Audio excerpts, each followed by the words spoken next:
Olá, hora de conferir os destaques da semana entre os julgamentos do plenário do Supremo Tribunal Federal. É claro, aqui na TV Justiça. É o Plenárias que está começando agora.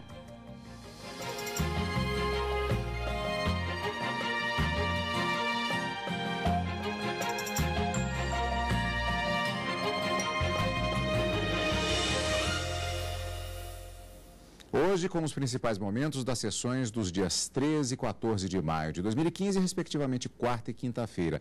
Karina, muitos temas em julgamento, alguns em continuidade, alguns que continuarão, inclusive, mas eu tenho a impressão que o destaque que você vai dar hoje, entre eles, o principal talvez seja um julgamento que, na verdade, é da quinta-feira, que é a questão do poder de investigação do Ministério Público. Esse foi um dos julgamentos que foram concluídos nas sessões de quarta e quinta-feira e que acabaram já confirmando uma orientação jurisprudencial da própria Corte e, sendo recurso extraordinário, tem repercussão geral reconhecida e deve ser aplicado o entendimento a vários outros processos que estavam sobrestados.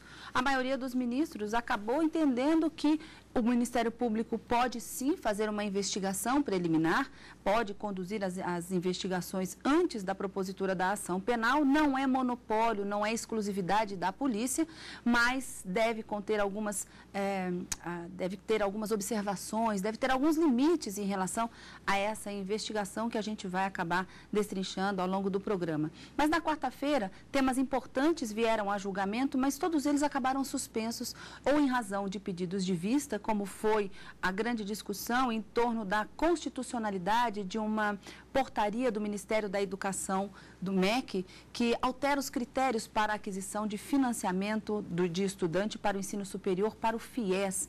O ministro Luiz Roberto Barroso já proferiu uma liminar suspendendo os efeitos de parte dessa portaria para não alcançar aqueles estudantes que já possuem o contrato de financiamento e que a regra por segurança jurídica deve ser aplicada apenas aos novos contratantes, mas essa medida liminar, em se tratando de arguição de descumprimento de preceito fundamental, que é uma ação criada em 1988 pela Constituição Federal e que, para ser confirmada essa liminar, tem que ter a maioria absoluta do plenário do Supremo Tribunal Federal, o julgamento foi interrompido em razão de um pedido de vista do ministro Dias Toffoli. Então, esse é um julgamento que deve ser retomado. Eu acredito que nas próximas semanas, já que a liminar concedida pelo ministro prorrogou o prazo de renovação do contrato de FIES para aqueles estudantes que já tinham essa contratação até o dia 29 de maio. Então, eu acredito que o referendo nessa liminar deva acontecer em datas bem próximas. E um outro assunto também discutindo o princípio da legalidade na cobrança antecipada de ICMS também foi interrompido agora por um pedido de vista do ministro Teori Zavascki, e a grande discussão na quarta-feira foi em torno da competência para se fiscalizar e aplicar multas pela Guarda Municipal, se eles teriam essa competência ou seria também competência exclusiva da Polícia Militar a lavrar as multas em caso de infrações de trânsito, por exemplo, e fiscalizações dentro da circunscrição municipal.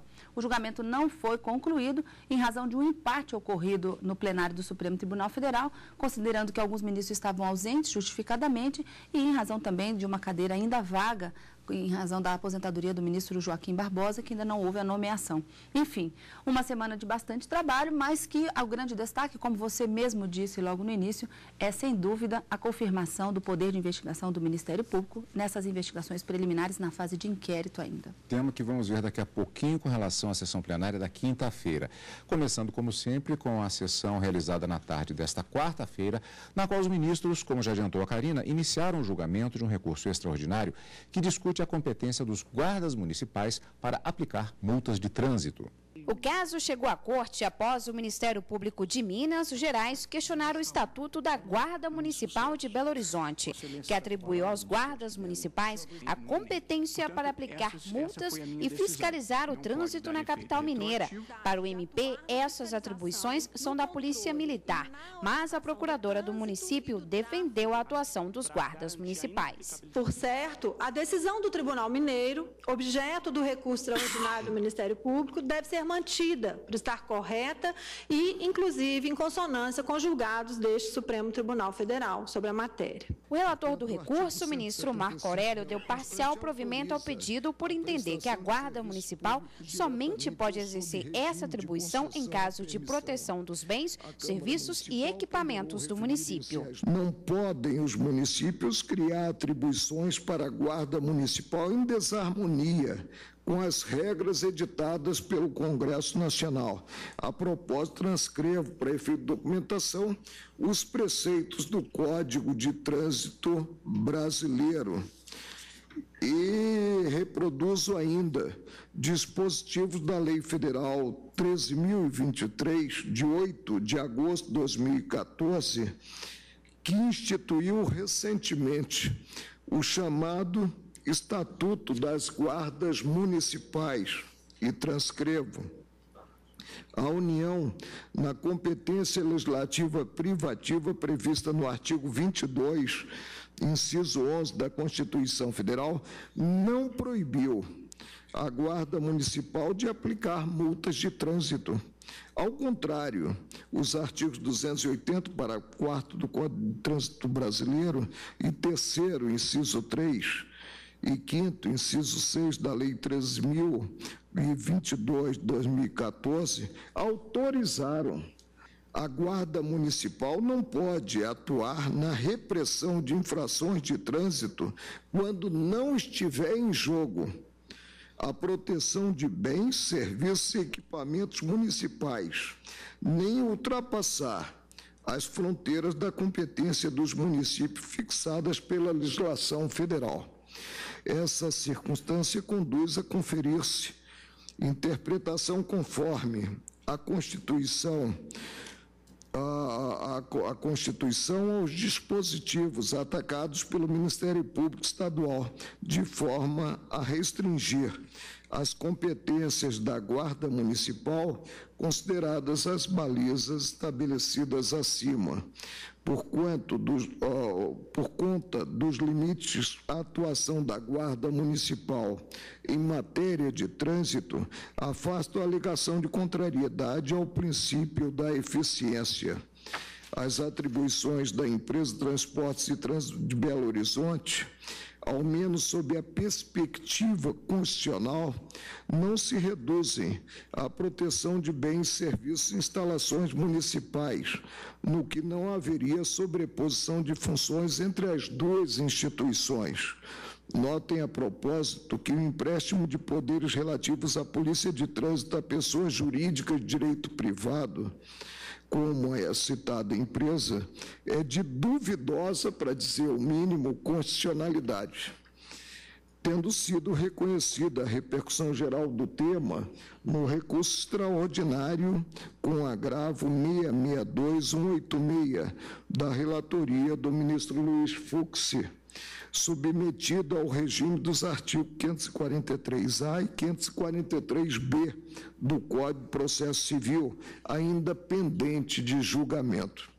Ante o quadro do parcial provimento ao extraordinário para julgar procedente em parte o pedido formulado na ação direta e da interpretação conforme aos dispositivos impugnados, de maneira a restringir a atribuição da Guarda Municipal para exercer a fiscalização e o controle do trânsito aos casos em que existir conexão entre a atividade a ser desempenhada e a proteção de bens, serviços e equipamentos municipais, respeitando-se os limites das competências municipais versadas na legislação federal. Proponho a seguinte tese para efeito de repercussão geral e que diz respeito, muito embora o caso seja objetivo e não subjetivo, né, ao caso concreto, né, e apenas ao caso concreto. É constitucional a lei local que confira à Guarda Municipal a atribuição de fiscalizar e controlar o trânsito, com a possibilidade de imposição de multas, desde que observada a finalidade constitucional da instituição de proteger bens, serviços e equipamentos públicos municipais. O ministro Luiz Roberto Barroso divergiu do relator e considerou que os guardas municipais podem aplicar multas e sanções de trânsito dentro do próprio município sem restrição de atuação em razão do chamado poder de polícia, o poder de fiscalização. É constitucional a atribuição às guardas municipais do exercício de poder de polícia de trânsito, inclusive para imposição de sanções administrativas legalmente previstas. Portanto, eu excluo da minha tese a restrição à proteção de bens e equipamentos municipais. Mas o julgamento ficou empatado e deve ser retomado para colher os votos dos ministros Gilmar Mendes e Carmen Lúcia, ausentes justificadamente da sessão dessa quarta. Com repercussão geral reconhecida, o Supremo iniciou a análise sobre a possibilidade de um decreto estadual estabelecer a cobrança antecipada de ICMS de mercadorias adquiridas em outro ente da federação. O Tribunal de Justiça gaúcho, ao julgar o mandado de segurança, suspendeu a cobrança que já era feita pelo Estado do Rio Grande do Sul. Aqui no STF, o procurador do Estado defendeu a constitucionalidade do decreto. A lei do ICMS gaúcho, Lei 8.820, de 1989, sempre autorizou a edição de decreto para a cobrança antecipada do ICMS.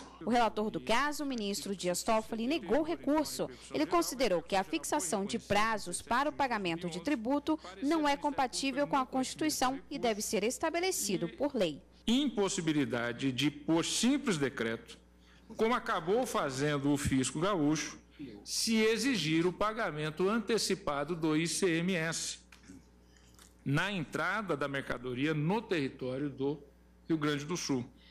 Nem se argumente, digo eu, que a delegação prevista na Lei Estadual 8.820/89 é suficiente para autorizar a antecipação tributária. Com efeito, o artigo 24, parágrafo 7º do diploma estadual confere ao regulamento, de maneira genérica e ilimitada, a possibilidade de se exigir o pagamento antecipado do imposto sempre que houver necessidade ou conveniência. O ministro Luiz Roberto Barroso acompanhou o relator, mas o julgamento foi suspenso pelo ministro Teori Zavascki, que pediu para analisar melhor o caso. Outro tema deve retornar à pauta do plenário após pedido de vista do ministro Dias Toffoli. Trata-se das novas regras para obtenção de financiamento estudantil, o FIES. Por meio de uma portaria de dezembro de 2014, o Ministério da Educação passou a exigir dos estudantes, como condição para direito ao benefício, média superior a 450 pontos e uma nota acima de 0 na redação do Enem. O ministro Luiz Roberto Barroso, relator do processo, já havia concedido parcialmente a liminar, no sentido de que as novas condições sejam válidas apenas para os futuros contratos. A confirmação ou não da liminar deve voltar a julgamento na próxima semana. E aí vamos acompanhar justamente a continuidade desse julgamento referente ao FIES, que é um processo que chama bastante a atenção, gera uma grande expectativa. Karina, voltando àquela questão dos guardas municipais, aliás, é um debate interessante, pode parecer a uma primeira vista que se trata de um tema menor, mas na verdade envolve uma série de questões, inclusive constitucionais, e que afeta a vida de milhares de cidadãos, inclusive no que se refere à segurança jurídica. Por isso um tema tão debatido. Nesse sentido, houve uma divisão no plenário, mas há uma certa coincidência, uma certa similaridade nas teses que foram apresentadas pelos ministros. Sem dúvida. O ministro Marco Aurélio, ele julgava parcialmente procedente o recurso extraordinário que buscava, de uma certa forma, alterar a decisão do Tribunal de Justiça de Minas Gerais, que garantiu, que entendeu pela constitucionalidade a possibilidade da Guarda Municipal fazer essa fiscalização e aplicação de multas. Ele julgava parcialmente procedente para dar interpretação conforme e limitar esse poder da Guarda Municipal à luz da Constituição, entendendo que eles poderiam fiscalizar e aplicar multas, sim, desde que as infrações tivessem conexão com bens, serviços e equipamentos públicos municipais. E não havendo essa conexão, portanto, não haveria essa possibilidade, de acordo com a interpretação dada pelo ministro Marco Aurélio. O ministro Luiz Roberto Barroso abriu a divergência audiência para entender que, no caso em questão, não se falava em termos de segurança pública, mas sim no poder de polícia do próprio município, que o próprio Código Brasileiro de Trânsito haveria delegado também à municipalidade a possibilidade de fazer essa fiscalização. Então, para o ministro Luiz Roberto Barroso, não haveria qualquer limitação como colocado pelo ministro Marco Aurélio. Então, nesse ponto, entende também que é possível, sim, que a Guarda Municipal faça essa fiscalização. Então, as duas correntes entendem que é constitucional a fiscalização e a aplicação de multa, mas para o ministro Marco Aurélio deve haver uma limitação e para o ministro Luiz Roberto Barroso não haveria qualquer limitação em razão da delegação e dos próprios princípios constitucionais. Como a gente viu, a Corte acabou se dividindo, 8 ministros apenas presentes no plenário na quarta-feira. O julgamento acabou sendo suspenso em razão do empate das duas correntes que se formaram no plenário da quarta-feira, e esse julgamento deve ser retomado quando, então, os outros ministros ausentes, justificadamente, como a gente disse, retornarem ao plenário e quando também, ou talvez quando a Corte estiver na sua composição plena com os 11 ministros, para que essa questão, que envolve um certo controle de constitucionalidade, seja pautada novamente para discussão. Mas nós devemos aguardar todos os processos da quarta-feira que foram chamados a julgamento, com exceção das listas dos ministros, né, que a sessão começou com as listas, todos eles foram interrompidos ou por pedido de vista, e esse do caso do recurso extraordinário da Guarda Municipal e da constitucionalidade da possibilidade de fiscalizar e aplicar multas, em razão do empate, acabou sendo sobrestado para se aguardar a composição do plenário do Supremo Tribunal Federal. Sessão plenária da quarta-feira, vamos para a sessão da quinta-feira, dia 14 de maio. Um dos destaques da semana, por maioria, os ministros do Supremo decidiram que o Ministério Público tem poder para investigar crimes. O julgamento sobre a competência do Ministério Público fazer investigações criminais iniciou em 2012. Na sessão dessa quinta, o ministro Marco Aurélio apresentou o voto vista. Para ele, o MP não tem legitimidade de investigar. O ministro deu provimento ao recurso e sustentou ainda que cabe ao Ministério Público zelar pela lisura das atividades policiais e cuidar das investigações que podem se tornar ações penais. As exceções quanto à investigação criminal, para estarem dentro dos parâmetros constitucionais, necessitam de previsões expressas e balizas bem definidas de como serão realizadas as atividades, a publicidade, o controle, etc. Ficou demonstrado na situação concreta, o Ministério Público instaurou o procedimento investigatório, procedimento administrativo 270 de 2006. Intimou o envolvido para prestar explicações em atividade típica de investigação criminal e posteriormente denunciou ante o exposto, dou provimento ao recurso para anular desde a origem o processo crime número, e o número é quilométrico, cito aqui para efeito de documentação, que tramita perante o Tribunal de Justiça, ou tramitava, do Estado de Minas Gerais, proclamando a ilegitimidade absoluta do Ministério Público para, por meios próprios, realizar investigações criminais. É como voto. A ministra Rosa Weber votou em seguida e considerou que o MP tem o poder de investigar, mas que deve ter limites. É legítima, sim, a atuação, mas sujeita a determinadas balizas. Faço aqui uma série de considerações, senhor presidente, sobre a teoria dos poderes implícitos, com a devida vênia do eminente ministro Marco Aurélio, que entende de forma diferente, e só gostaria ainda rapidamente de destacar, senhor presidente, que porque aqui eu me reporto ao voto do ministro Peluso e na esteira do entendimento que ele externa, que não há como deixar de reconhecer algumas condições, algumas delas, inclusive, óbvias, para o exercício desse poder de investigação. E aqui, em primeiro lugar, a primeira e mais importante, a necessidade de observância, como já disse, dos direitos constitucionais e legais do investigado, como direito ao silêncio, direito à assistência por advogado, a reserva de juiz para aquelas diligências investigatórias em que existir previsão legal a tanto, e, inclusive, quero também enfatizar a observância ao disposto na súmula vinculante 14 dessa Suprema Corte. Lembro que a resolução do próprio CNMP, no sentido de um procedimento que parece adequado, né, a essa atuação do Ministério Público, mas eu gostaria apenas de frisar a necessária exigência, da minha ótica, que o Ministério Público observe, após prazo razoável da instauração de um procedimento investigatório, que a sua eventual prorrogação seja solicitada ao juiz e ainda que, com a conclusão do processo investigatório, seja ele submetido ao juiz com o oferecimento da denúncia ou promoção de arquivamento. O ministro Dias Toffoli acompanhou o voto do relator originário, ministro César Peluso, que dava provimento ao recurso e concedia o poder de investigar em situações excepcionais e pontuais. A ministra Carmen Lúcia seguiu a linha da maioria, que nega o pedido e reconhece as bases constitucionais que permitem ao MP a atribuição de investigar.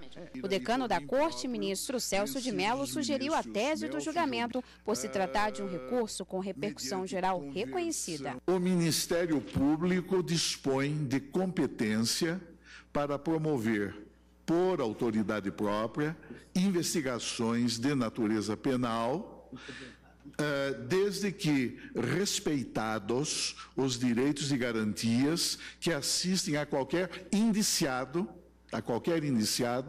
ou a qualquer pessoa sob investigação do Estado, observadas sempre pelos agentes do Ministério Público as hipóteses de reserva constitucional de jurisdição e também as prerrogativas profissionais de que se acham investidos em nosso país os advogados. Parênteses, Lei 8906/94, artigo 7º, notadamente os incisos 1º, 2º, 3º, 11, 13, 14 e 19, feche parênteses, sem prejuízo da possibilidade, sempre presente no Estado Democrático de Direito, do permanente controle jurisdicional dos atos,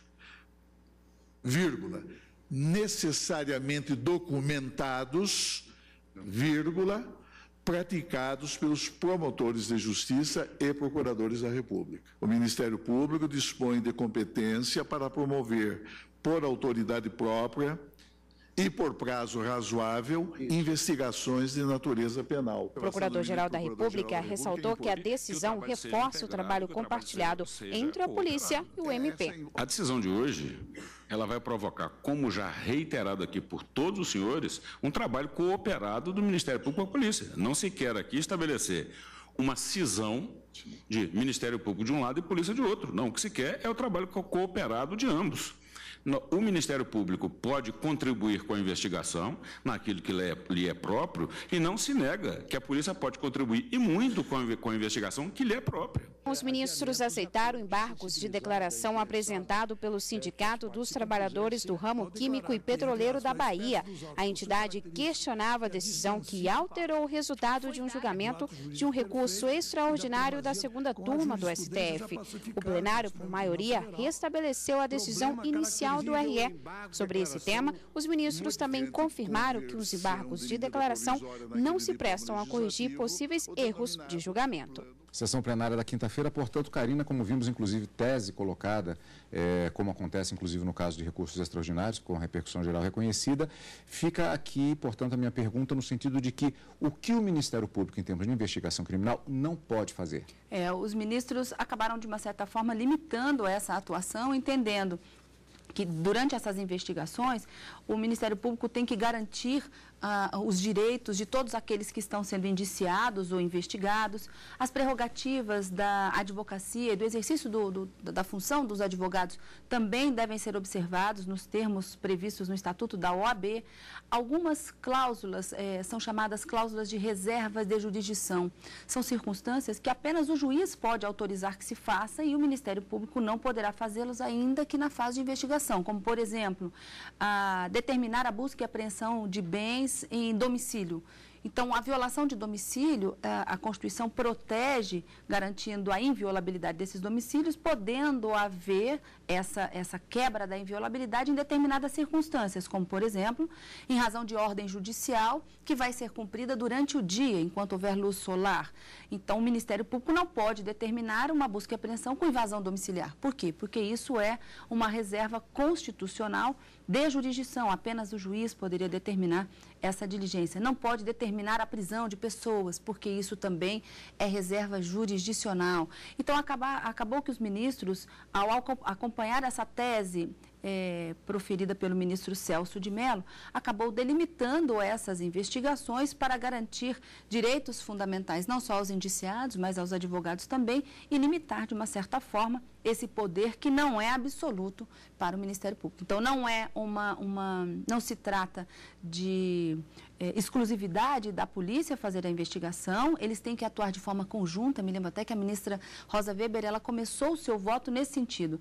Eles devem atuar de forma conjunta para investigar e buscar efetivamente indícios suficientes para dar base para a propositura da ação penal, mas que esses poderes devem ser limitados e devem ser observados os limites constitucionais e legais para tanto. Então, uma confirmação de uma jurisprudência, embora 3 ministros já aposentados tivessem votado anteriormente, a maioria alcançada foi no sentido de que pode haver a investigação, mas com base nessa proposição feita pelo ministro Celso de Mello, que acabou sendo acompanhado também pela maioria. Decisão, portanto, na sessão plenária desta quinta-feira, encerrando os destaques da semana entre os julgamentos do plenário do Supremo Tribunal Federal. Semana que vem tem mais, Karina. Semana que vem, quarta e quinta-feira, ao vivo, no Direto do Plenário e no final de semana com plenárias. Obrigado pela companhia, como sempre. E continue conosco na TV Justiça, é claro.